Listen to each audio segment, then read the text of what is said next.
Long before the great war of Kurukshetra began, and even before the Pandavas were born, destiny had already planted the seeds of a forgotten prince, whose legacy would burn bright in the pages of time.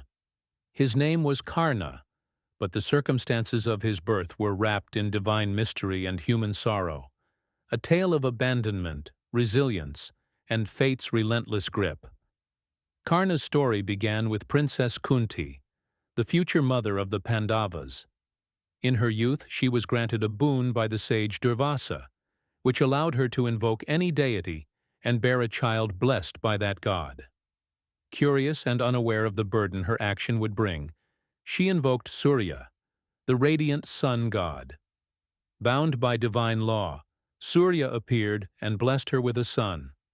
Born with natural armor, the kavacha, and golden earrings, the kundala, making the child invincible.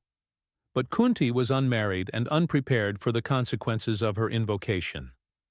Overcome by fear of disgrace and social condemnation, she placed the divine child in a floating basket and set him adrift on the river, hoping the gods would care for what she could not.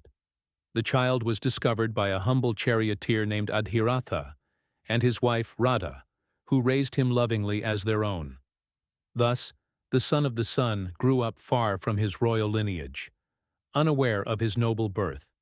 Karna grew with an unmatched sense of purpose. His heart carried an unspoken longing to rise above his origins, to be recognized not by birth, but by valor. Despite society branding him a low-born, Karna's talent in archery rivaled even the best. But the world, blind to his greatness, denied him recognition, and fate seemed to test him at every step. He approached masters for training, only to be rejected. He faced humiliation at royal tournaments, only to rise again with fiery determination. Yet, the shadow of his birth never left him. When Duryodhana, the Kaurava prince, saw Karna's potential, he offered him kingship over Anga, making him a prince and a loyal ally. For Karna, this was not just an opportunity, it was acceptance. From that moment, Karna stood by Duryodhana, not merely as a friend, but as a shield, a warrior who would never betray loyalty, even when it conflicted with dharma. Unknown to him, the very enemies he was destined to face, the Pandavas, were his own brothers. The truth of his birth remained a closely guarded secret, revealed only to a few, and too late to change the course of fate.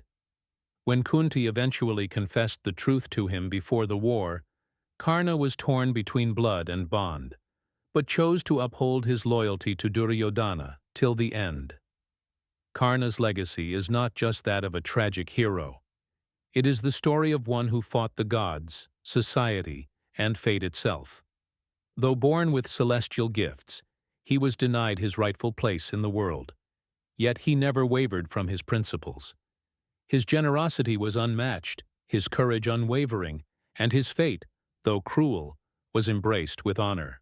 In Karna's life, the mystery of divine birth met the harsh reality of human judgment. He remains one of the most complex and revered figures in the Mahabharata, neither fully villain nor saint, but a soul who burned bright despite the darkness that tried to contain him. If you enjoyed this story, don't forget to like, share, and subscribe to Mythology Medley. Click the bell icon for more such amazing mythological content.